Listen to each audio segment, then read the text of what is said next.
સુરતમાં આજે જે પ્રકારે તાજિયાના પર્વને લઈને સુરતના અલગ અલગ વિસ્તારોમાંથી તાજિયા કાઢવામાં આવી રહ્યા છે।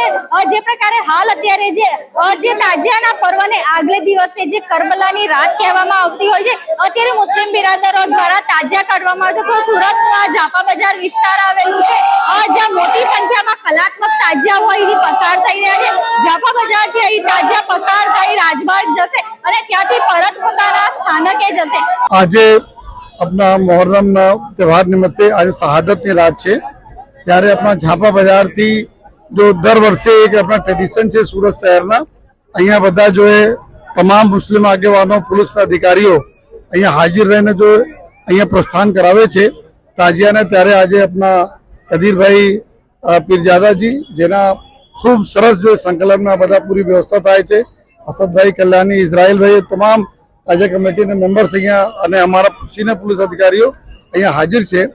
અને સમગ્ર શહેરમાં અમે લોકો અત્યારે પેટ્રોલિંગ કરીને તો બધી જગ્યાએ ઉત્સાહનો બી માહોલ છે અને અલગ અલગ જગ્યાઓ પર તાજિયા અત્યારે આપણા પટમાંથી રવાના થયેલા છે। જો હે ટોટલ શહેરમાં લગભગ 250 થી વધારે તાજિયા અલગ અલગ વિસ્તારોમાં નીકળવાના છે અને કાલે આવતીકાલે જો લગભગ 5 વાગે આપણા ભાગળમાં જ્યારે પ્રસ્થાન થશે જો તાજિયાના પ્રોસેસન, તો બધી જગ્યાએ અલગ અલગ લિંબાયત વિસ્તાર હોય, મૈદરપુરા હોય, ચારો બાજુથી તાજિયાને ત્યાં ક્રમમાં આવતા જશે અને નીકળશે। જો સમગ્ર પ્રક્રિયા ખૂબ સારી રીતે થાય એના માટે ઘણા દિવસોથી તૈયારી કરવામાં આવી હતી, જેમાં તમામ અમારા જો તાજિયા કમિટીના જો મેમ્બર્સ, અમારા મુસ્લિમ સમાજના આગેવાનો અને પોલીસ શાંતિ સમિતિની મિટિંગો થઈને એટલા થયા કે ભાઈ ખૂબ સરસ માહોલમાં આપણા બધા આ તહેવાર પૂર્ણ થાય।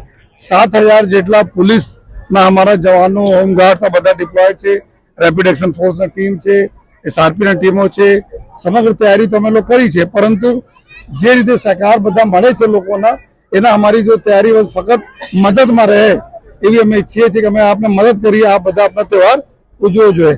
તો ફરીથી બધાને રિક્વેસ્ટ પણ કરું છું કે કોઈ પણ પ્રકારના કોઈ અફવા ઉપર ધ્યાન નહીં આપે અને બધા ખૂબ સારા સંકલનમાં રહીને સારા માહોલમાં આપણા જો આજે અને આવતીકાલના અમે લોકો તહેવાર પૂર્ણ કરીએ। આ વિશ્વમાં પરંપરા મુજબ મોહરમ ઉજવાય છે અને એના ભાગરૂપે સુરત શહેરમાં આ તહેવાર ઉજવાઈ રહ્યો છે। પરંપરા છે કે 100 વર્ષથી આગળથી અહીંયા જાપા બજારમાં તાજિયા આવે છે અને આવતીકાલે આશુરાના દિવસે ભાગળ 4 રસ્તા અને ચોક બજારમાં તાજિયા આવે છે। હિન્દુ, મુસ્લિમ, શીખ, ઈસાઈ બધા મળીને આ તાજિયાનો તહેવાર ઉજવે છે અને એમાં બધા જ હાજર હોય છે। ગણેશ ઉત્સવના ચેરમેન અમરીશ આનંદ મહારાજ સાહેબ, મેયર સાહેબ, તાજિયા કમિટી ખૂબ એક્ટિવ હોય છે અને આ બધા લોકો આવતીકાલે ધારાસભ્યો અને મિનિસ્ટરો બધા જ આવવાના છે। અમારી તો એક જ વાત છે કે સુરત શહેરની જે એકતા છે, ભાઈચારો છે, એ ભાઈચારો જળવાઈ રહે અને તાજિયા ઉજવાય। ત્યાર પછી 1.5-2 મહિનામાં ગણપતિ આવે છે, એની તૈયારી ચાલે છે। હિન્દુ, મુસ્લિમ, શીખ, ઈસાઈ બધા પ્યારથી, મોહબ્બતથી આ તહેવાર ઉજવે એવો મારો મેસેજ છે।